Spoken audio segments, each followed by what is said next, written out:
I've had an opportunity to have a conference with the respective attorneys at a in-chamber conference. There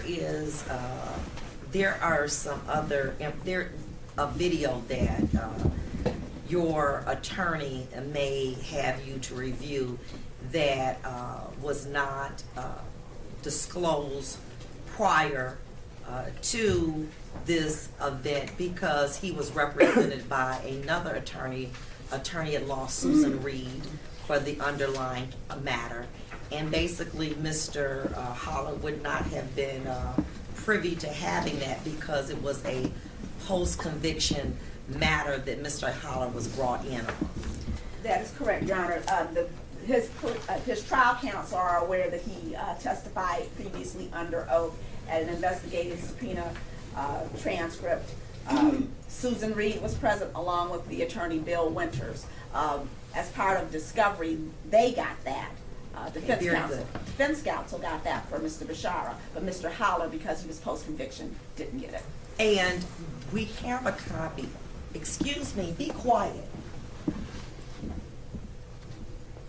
And because we do have a transcript that is available, in light of the seriousness of this nature, the questioning was done by videotape. Is that correct?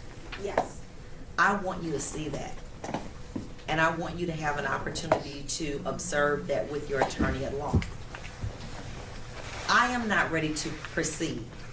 I did not believe that this was going to occur, and now that it has, I do believe that legally the people need to determine several things.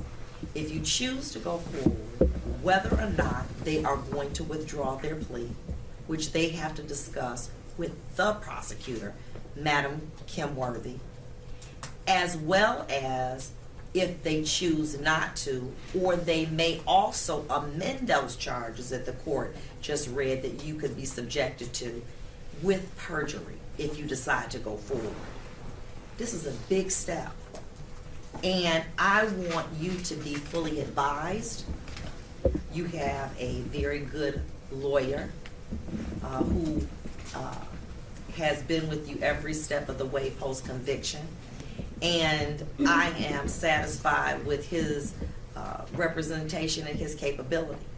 But I just do not believe that looking at the totality of the circumstances at this point, that this is a monumental decision. You're looking at 17 to 28, if convicted, natural life without the possibility of parole. And I want you to be, Mr. Muscat, I'm on a record. Oh, was that loud? I'm sorry, Judge. I'm sorry.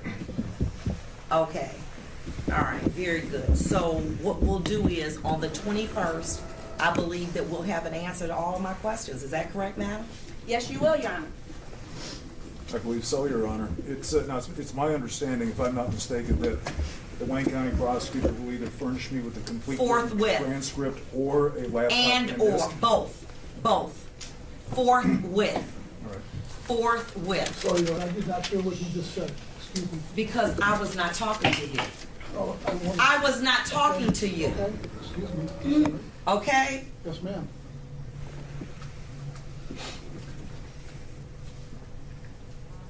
So we'll be back the 21st to determine what in fact Mr. Gentz is going to do.